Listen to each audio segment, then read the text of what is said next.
Nah,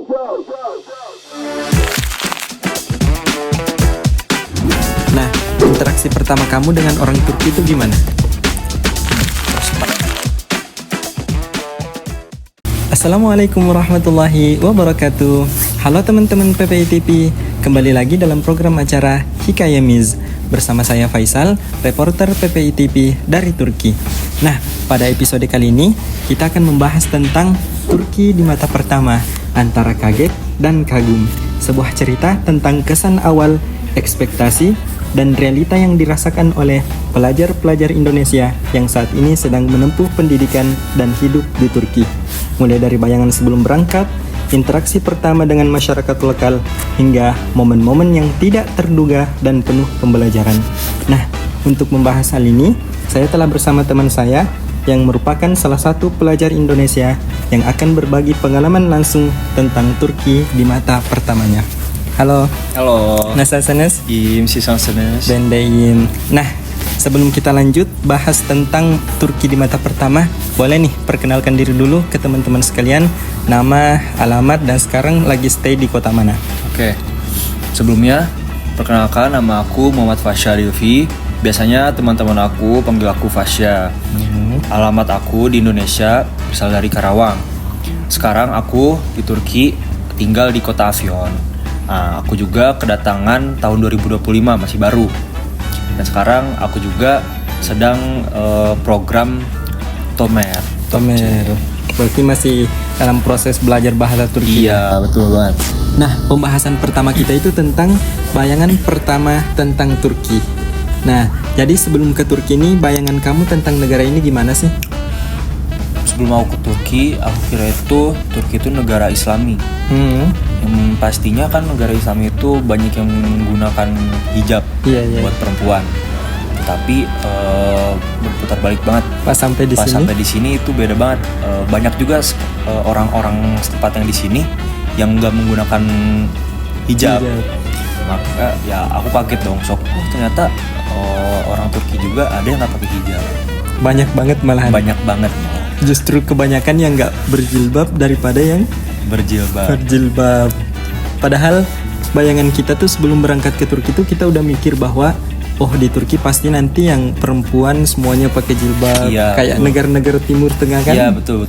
Tapi ternyata pas sampai di sini justru berbanding sebaliknya.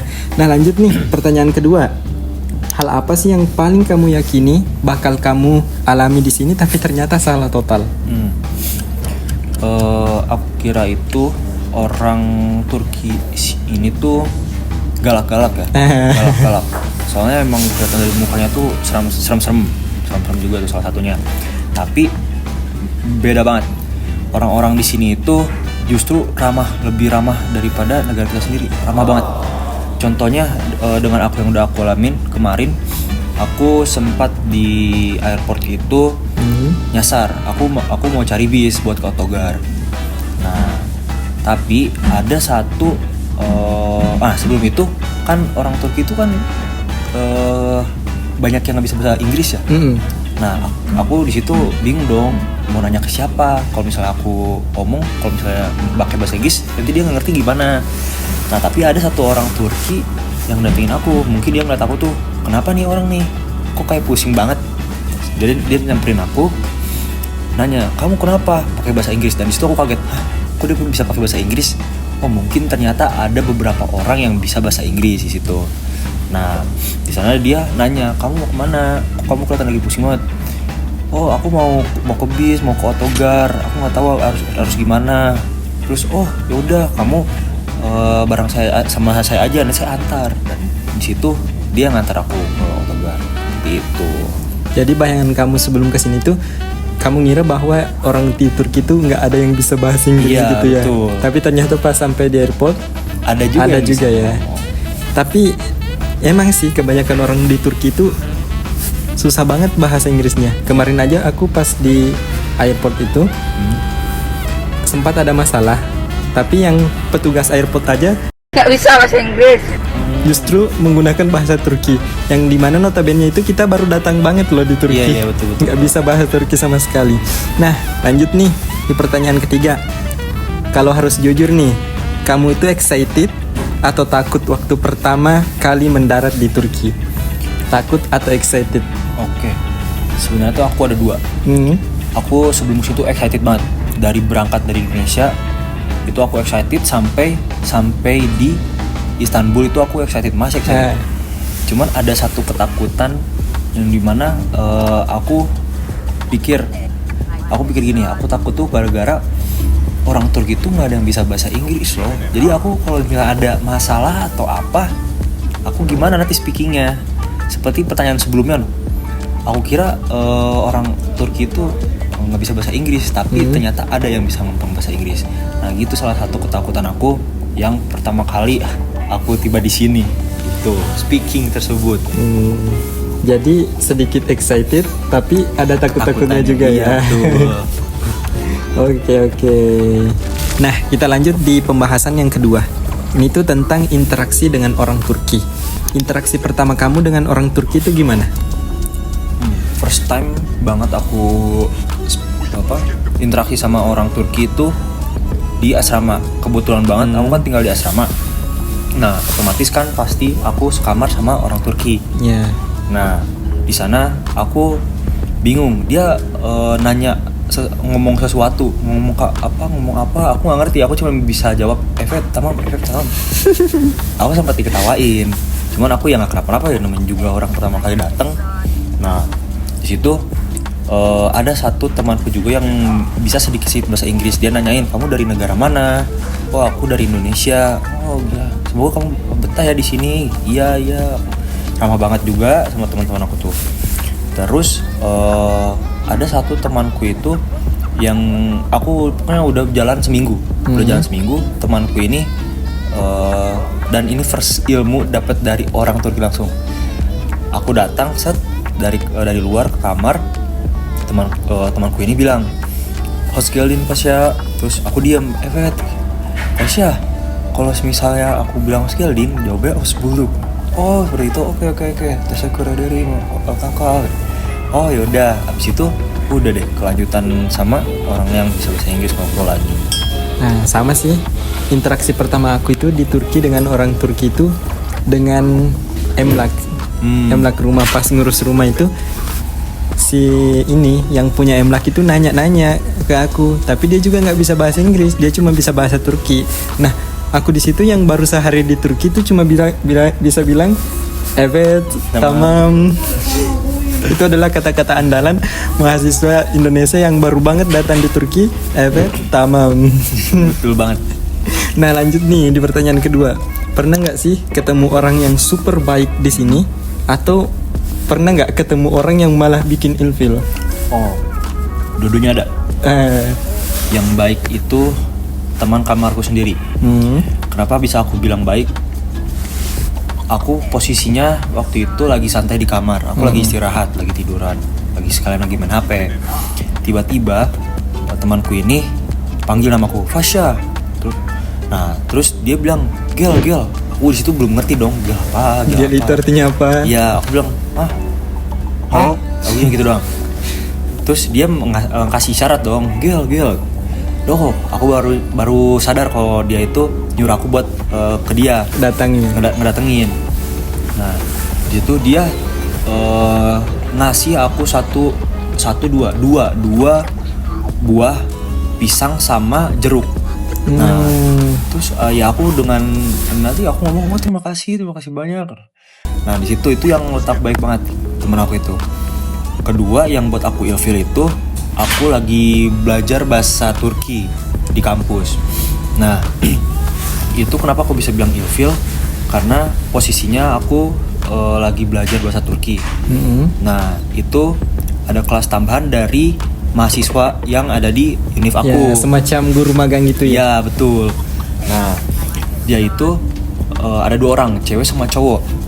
Nah, waktu mereka berdua masuk, aku udah mencium nih ada aroma yang tidak enak. Ini apa? Nih bau siapa?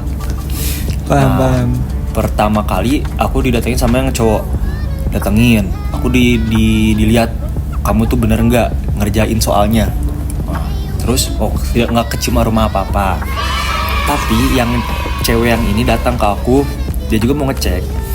Dan ya emang wangi itu dari si perempuan tersebut. Ya mungkin yang membuat aku ilfil itu dari aroma ketiaknya. Ya itu yang membuat aku ilfil banget. Aku di situ pusing, aku nggak betah, jadi nggak kegabut juga belajarnya gitu. Sama-sama.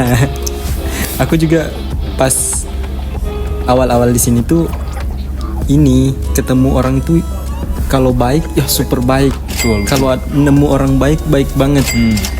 Tapi ada juga sih orang yang bikin kita ilfil gitu, kayak semacam yang Iya betul. dirasain sering juga pas kita naik bus, naik dolmus mau ke kota. Nah, sering tuh yang di siang hari panas-panasnya berdesak-desakan Ya, di bus, sering nyium aroma-aroma yang Mungkin membuat kita terganggu. mungkin membuat kita terganggu ya. Betul. Banyak banget, itu salah satu yang kita rasakan di Turki ini. Ya.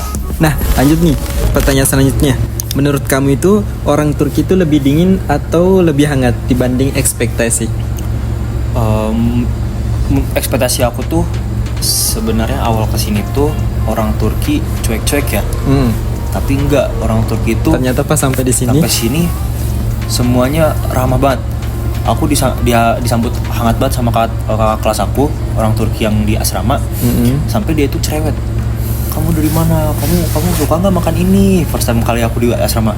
Ih, kok orang Turki cerewet banget? Aku kira emang dia tuh sekul itu orang Turki itu. Makanya aku itu sempat shock, kaget. Orang Turki ternyata tidak sekul yang ada di pikiranku itu. sama sih, aku juga mikir gitu sebelum kesini tuh. Aku mikirnya tuh orang Turki tuh pada cuek-cuek ntar, apalagi sama orang kita yang Yabancı ini, yang orang asing, pasti mereka cuek gitu. Tapi ternyata rata-rata orang di sini malah ini ya, nyambut kita dengan hangat. Iya betul. Nah, lanjut nih di pembahasan selanjutnya tentang ekspektasi dan realita. Apa sih perbedaan paling kontras antara Turki di kepala kamu versus Turki yang kamu alami sekarang ini? Oke. Turki yang pertama kali ada di kepala aku itu kota yang sepi lah ya, sepi. Kayak di Timur Tengah. Ternyata enggak. Di Istanbul itu ramai banget. Infrastrukturnya bagus-bagus. Gak cuma di Istanbul doang, ada di Konya mungkin. Nah di Konya juga teman aku sempat ngomong ya. Di Konya juga bagus kok. Kamu kalau mau pindah juga nggak apa-apa. Ditawarin gitu. Di Eskişehir juga bagus, itu termasuk di Eskişehir juga. Makanya, ternyata kota-kota di Turki itu jauh banget perbedaannya sama kota-kota yang di Indo. Yang dimana kota-kota kecil aja ada yang namanya otobus. Kan kalau di Indonesia tuh kalau kota-kota kecil tuh otobus tuh nggak ada. Udah nggak ada ya, kebanyakan pakai ojek. Iya betul. Nah di sini contohnya di kotaku ini ada loh otobus, walaupun kota kecil juga. Makanya aku juga kaget sedikit. Nah, gimana sih menurut kamu tentang Afyon ini? Kota Afyon ini besar nggak atau termasuk kota yang kecil di Turki ini? Menurut aku Afyon itu nggak besar nggak kecil lah ya. Normal ya. Normal. Cuman ya aku di sini first time kali ke arah kotanya rame. Lanjut nih. Ada nggak sih momen yang bikin kamu mikir, oh ini ternyata bukan liburan, tapi justru ini ngelanjutin hidup? Ada. Aku first time kali kesini emang udah niat bukan buat liburan, karena emang niat aku di sini emang udah belajar. Dan benar banget, ketika aku udah sampai di kampus ini, aku pusing dengan ngurusin berkas segala macam, ngurusin berkas buat tomer, ngurusin berkas buat ikamet, semuanya itu aku pusing. Walaupun aku ujung-ujungnya emang bisa, tapi emang itu yang realitas yang sesungguhnya itu adalah kehidupan, belajar hidup di sini tuh. Iya, jadi hidup di sini tuh nggak semudah yang kita pikirkan sebelum berangkat ke sini ya. Iya betul. Banyak banget berkas yang harus diurus sana Betul sini. banget. Apalagi kalau kita baru datang ngurus ini pendaftaran, berkasnya, izin tinggal. Iya betul. Banyak banget. Itu yang bikin kita mikir, ternyata di sini tuh kita emang nggak liburan. Iya, betul, Tapi kita betul. di sini ngelanjutin hidup. Oke, lanjut nih di pertanyaan terakhir. Hal kecil apa yang ternyata berat secara mental? Eh, Yang kamu alami sekarang di sini. Hal kecil tapi ternyata justru itu yang berat. Oke. Hal kecil yang buat merasa aku berat itu ada di Turkcenya. Bahasa Turki. Iya. Karena kenapa ya, kita udah tahu orang-orang sini tuh, orang setempat sini tuh nggak ada yang bisa bahasa Inggris. Jadi kita seperti kayak misal mau ke minimarket atau mau jajan ini itu kita terpaksa harus pakai Turkce. Jadi ya itu salah satu hal kecil yang membuat mental kita tuh jadi. Ya sama. Ya kan apalagi kita yang pas awal-awal datang kan belum bisa Turki sama sekali. Nah, terus kita harus ini belanja sesuatu. Nah, rata-rata tuh kasir-kasir di sini nggak ada yang bisa sama sekali bahasa Inggris. Ya, jadi betul. kita terpaksa harus Turce. Meskipun diajak ngomong kita nggak tahu. Iya, makanya aku juga awal-awal kesini, aduh aku mau ngomong apa ya? Aku suka translate dulu sebelum mau ngomong. Aku translate dulu. Walaupun aku ada yang tahu, cuman aku harus translate dulu. Takutnya aku salah ngomong. Oke, aku translate. Blablabla. Wah, aku baru speak ini. Nah, yang membuat aku kaget juga, dia nanya balik ke aku. Nah, dia nanya balik, aduh ini jawabannya apa? Aku nggak ngerti loh. Aku kira cuma sebatas, oke, udah selesai. Jadi itu ya hal kecil tapi ternyata sering bikin kita kena mental. Betul. Gara-gara takut diiniin sama orang Turki asli. Betul sekali. Tapi sejauh ini sih aman-aman aja. Orang Turki itu justru lebih mendukung kita untuk belajar bahasa Iya mereka. betul banget. Maka dari itu lebih banyak speaking itu lebih istilahnya lebih ngerti kita dalam berbahasa Turki. Makanya buat kalian semua yang masih baru kayak aku, boleh banget dicoba untuk praktik terus bahasa Turkinya supaya cepat hafal ke ilmu kita. Oke, udah mungkin cukup sekian nih pembahasan kita tentang Turki di mata pertama antara kaget dan kagum. Terima kasih nih atas waktunya. Sama-sama banget Kak Faisal. Nah, sekian liputan Hikayamis kali ini dengan tema Turki di mata pertama antara kaget dan kagum. Semoga informasi ini bermanfaat dan bisa menginspirasi kalian semua. Saya Faisal, beserta segenap kru yang bertugas mohon undur diri dari hadapan kalian semua. Jangan lupa follow, like, and comment di seluruh sosial media PPITP agar tidak tertinggal informasi terkini. PPITP dari pelajar untuk pelajar. Dadah.